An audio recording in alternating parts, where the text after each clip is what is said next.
Olá, senhoras e senhores, sejam muito bem-vindos a mais um episódio do Júlio Responde.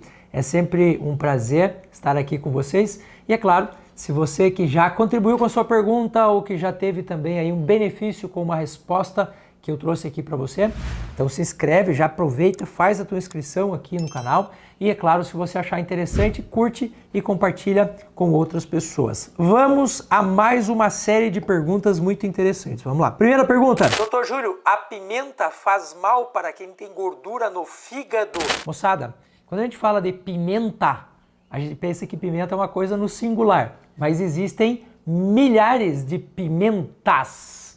Então a primeira coisa que a gente precisa se perguntar sempre é qual é o tipo de pimenta. Por exemplo, a pimenta preta, que é a nossa pimenta, essa que você usa para fazer o temperinho na sua comida, ela é uma pimenta anti-inflamatória. Inclusive a piperina que contém nessa pimenta, associada à curcumina, ela pode ajudar você a desinflamar o seu fígado. O grande problema está na pimenta vermelha e na quantidade que você utiliza. Se você usa demais, você vai acabar causando uma sobrecarga no seu fígado, aí não é interessante. Mas em doses controladas, ela é excelente, inclusive vai te ajudar. Vamos lá para a nossa segunda pergunta. Doutor, o que o senhor acha sobre a dieta carnívora? Moçada, eu já fiz todos os tipos de dieta que vocês podem imaginar na vida. Dieta mediterrânea, portuguesa, espanhola, dieta do Egito, dieta dos Estados Unidos, eu já fiz todas. E não é assim, eu estudei todas, eu as fiz no meu dia a dia. E eu vou dizer para vocês que eu fiz uma experiência de 21 dias com apenas carne e água. Foi super de boa, foi super tranquilo, inclusive alguns índices meus melhoraram. Mas eu também fiz a dieta vegana durante um mês e também funcionou. O que eu quero que você entenda, independente de qual é a dieta que você está escolhendo, se você fizer certinho, ela vai funcionar. Porque o nosso intestino, se você for olhar ali o intestino delgado, ele é mais propício para o processo da digestão da carne. Mas nós temos uma parte do intestino grosso que também faz uma boa absorção daquilo que é vegetal. Inclusive, se você fizer um bom consumo de fibras, você evita, por exemplo, câncer de cólon, né? Que é lá do intestino grosso. Então, independente de qual dieta você está escolhendo, se você fizer certinho e comer comida de verdade, qualquer dieta vai funcionar. Próxima pergunta. Doutor, qual planta posso usar para dor nas articulações? Depende. Você quer só a dor, você quer melhorar a inflamação da articulação ou você quer melhorar essa parte de dentro para fora com diminuição de radicais livres e, consequentemente, melhorar a condição da articulação? Aí são duas plantas diferentes. Ó, a canela de velho, gente, sempre importantíssimo que você compre chás, que você tenha nome científico aqui do chá. Ó, nós temos aqui a Miconia albans, que é a nossa querida canela de velho. A canela de velho é uma planta que ajuda muito com a saúde da articulação. Então, quando você vai tomar o chá, canela de velho, sem a menor sombra de dúvida, é uma das mais interessantes para isso. Se você for fazer uma tintura medicinal para passar na região da articulação, aí a artemisia é a planta mais indicada. Existem várias plantas da linha da artemisia, como a losna, por exemplo. Se não tiver artemisia, pode usar a losna, mas são sempre plantas que vão fazer esse processo de ajudar a gente a desinflamar de fora para dentro. Então a canela de velho de dentro para fora, a artemisia de fora para dentro. Resolvido? Doutor, e para queda de cabelo? Gente, queda de cabelo sempre está associado a uma nutrição que não está funcionando direito. Porque se você não tiver os micronutrientes para nutrir esse pelo, ele não vai crescer. Então a gente pode fazer sim algumas ações bem interessantes a partir de plantas medicinais, mas não é milagre não, tá? Você precisa melhorar a tua nutrição, precisa tirar comida ruim, precisa tirar aquilo que está fazendo mal para você. Mas uma solução muitíssimo interessante é o uso do alecrim. O alecrim, principalmente o óleo essencial de alecrim, você vai pegar 2 gotinhas do óleo essencial de alecrim, vai usar ele junto com óleo de semente de uva, por exemplo, passa assim, ó, com os dedos na base aqui do seu cabelo e deixa por uns 10 a 15 minutos. a gente melhora muito a parte de nutrição, induz aqui a produção de óxido nítrico lá na base do pelo, que faz com que esse pelo fique mais forte, fique mais bonito e ele vai cair menos. Próxima pergunta. Doutor, o que usar para amidalite? Gente, a amigdalite é quando você tem a inflamação aqui da garganta e a inflamação por si só, ela não é problemática. A questão é que a gente começa a ter uma quantidade muito grande de bactérias se alojando ali, aí causa um caos total. Então a gente precisa manter a asepsia dessa região, que significa que eu tenho que manter essa região limpa.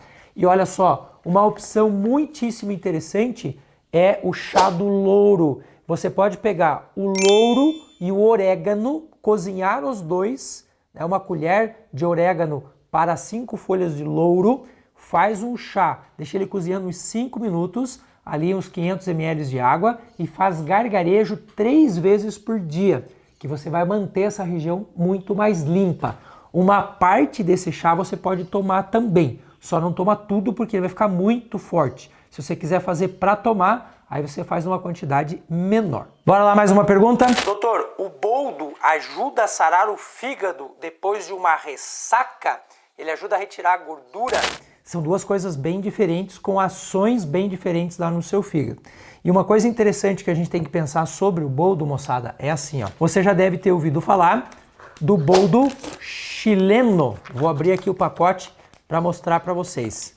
O boldo chileno, ele é diferente do boldo que nós temos aqui no Brasil. O boldo chileno é de uma folha menor, bem menor. Olha aqui, ó, eu trouxe aqui para vocês o nosso boldo, que é o boldo que dá aqui no Brasil. Esse boldo aqui, que é o boldo que dá aqui no Brasil, você pode fazer um chá de vez em quando. Você não pode usar ele todos os dias, mas para quando você está com uma digestão ruim porque você excedeu na gordura. Comi carne demais, comi gordura demais. Eu posso fazer o chá do boldo? Posso. Ele vai te ajudar para problemas digestivos. Se você estiver com o seu fígado sobrecarregado por causa da bebida alcoólica, a única coisa que você pode fazer que é bem certeira é uma boa quantidade de água. E aí sim, se for usar o boldo chileno, aí ele vai te ajudar. E esse carinha aqui, ele pode ser utilizado por mais tempo. Então, é possível usar o boldo? Sim, se você usar o boldo correto. Doutor, uma planta para abaixar a glicose e os triglicerídeos. Você sabe como é que a gente faz para a gente abaixar bastante a glicose? É você não botar mais glicose lá. É simples assim. Mas, é claro, existem situações específicas em que, mesmo com uma alimentação boa, a pessoa ainda tem triglicerídeo alto, ainda tem glicose alta. Nestes casos, aí eu vou indicar para você 2 plantas interessantes. A primeira delas, sem a menor sombra de dúvida, é o nosso querido melão de São Caetano. Essa planta aqui que leva o nome científico de Momordica charantia. Essa planta é sensacional, só ela tem um detalhe. Se você não gosta de plantas amargas, você vai ter que repensar aí o uso dela, porque ela é bem amarga. Mas assim, em relação ao que ela faz na glicose, ao processo de controle do diabetes, é sensacional. E outra planta incrível é a centelha asiática, que além de baixar a glicose, ajuda a gente a baixar triglicerídeo. Moçada, triglicerídeo tem sempre a ver com alimentação. Se você tá com triglicerídeo alto, tá exagerando na quantidade de carboidrato simples, ou farinha ou açúcar. E é claro, se você quiser encontrar esse chá aqui, você pode encontrar ele no meu link aqui na descrição do vídeo. Doutor, o hortelã para que serve? Gente, pensa numa planta sensacional, o hortelã. Aliás, além de ser uma planta cheirosa, saborosa, uma planta que tem um aspecto legal, é uma planta medicinal das mais incríveis. Eu vou citar algumas coisas aqui que o hortelã faz. O hortelã é calmante, então se você está muito nervoso, você pode tomar o chá de hortelã.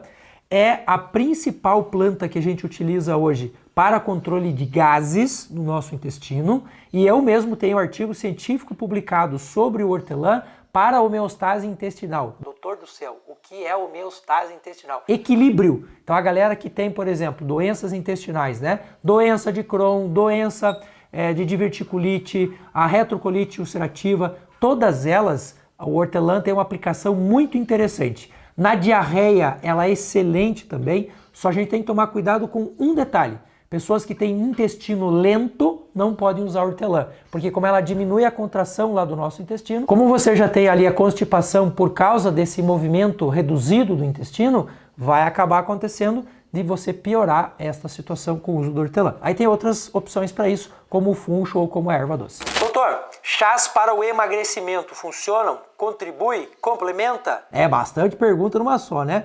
Gostaria de saber a sua opinião. Sim, existem chás muito interessantes no processo do emagrecimento. Mas o que a gente precisa entender é que emagrecimento é um processo sistêmico. Não adianta você atingir um lado do negócio e não atingir o outro. Se você estiver fazendo tudo certinho, ajustou a tua alimentação, quantidade de macro e micronutrientes, você está fazendo atividade física, aí o chá ele vai ser um coadjuvante importante. Por exemplo, esse chá aqui que é o chá de alcachofra.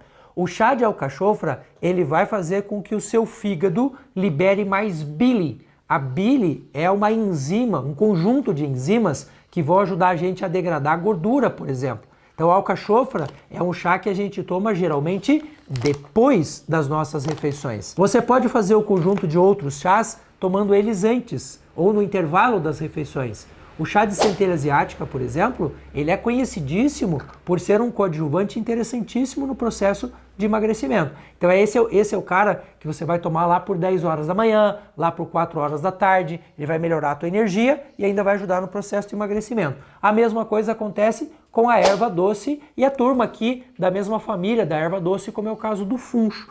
Eles melhoram bastante o nosso processo de digestão. Então, se eu faço ele um pouquinho antes do almoço, inclusive algumas pessoas gostam até de fazer o próprio licor dele. É possível? Desde que você não exagere na quantidade de bebida, sim. Se você quiser um suplemento um pouco mais pancadão, uma entrada um pouco mais forte, eu sugiro a você o Phyto Sbelt.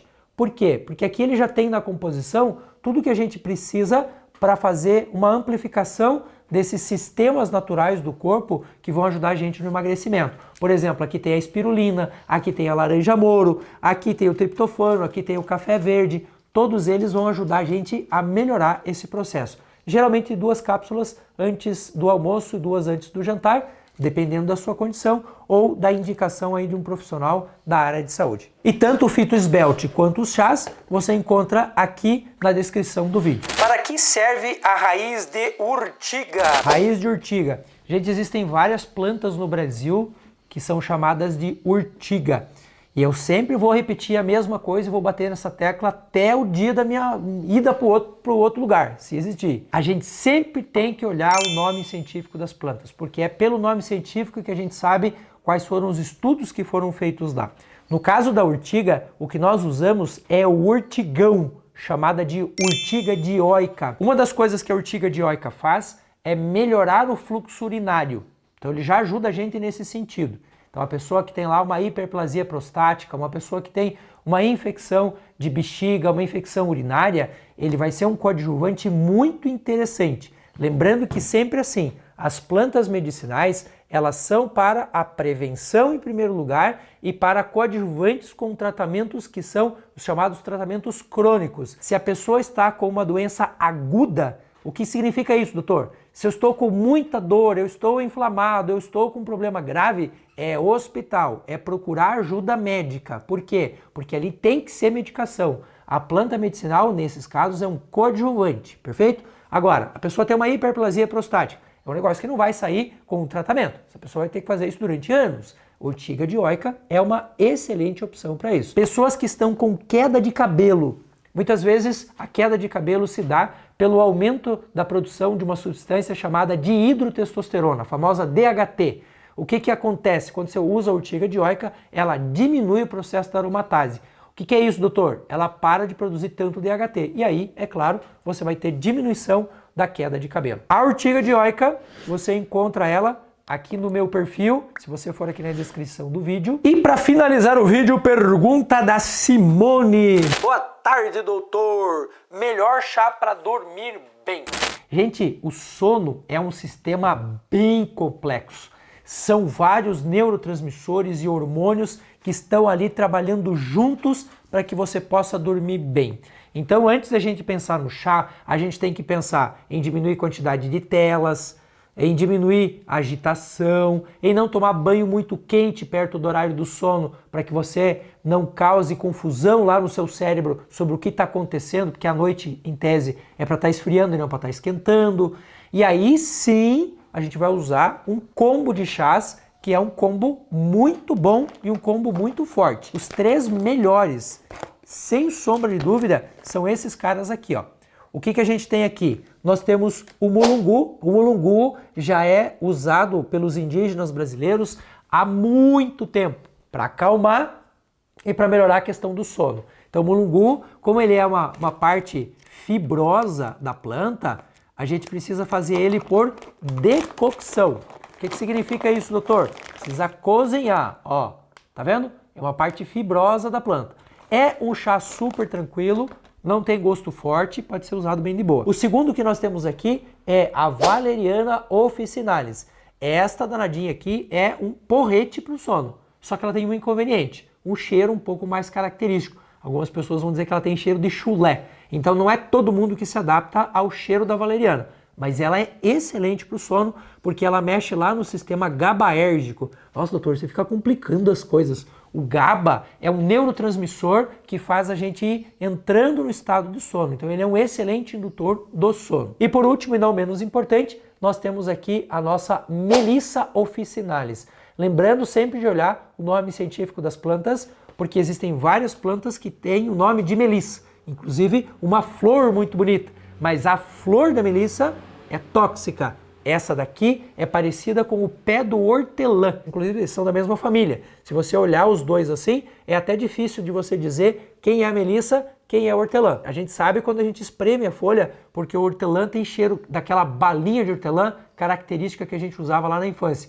E a melissa, ela cheira cidreira. Por isso que um dos nomes populares dela é erva cidreira, que não é a mesma coisa que capim cidreira. Por isso o nome científico é tão interessante. E fechamos aqui mais um episódio do Júlio Responde. E se você veio até aqui, faz a tua inscrição, ativa o sininho. Se você achou interessante as informações que eu trouxe aqui para você, você pode também clicar aí embaixo no curtir e compartilhar com pelo menos 2 ou 3 pessoas, que assim a plataforma entende que o nosso trabalho é legal, é importante e faz bem para a humanidade. Dr. Júlio na área, fitoterapia clínica para todos.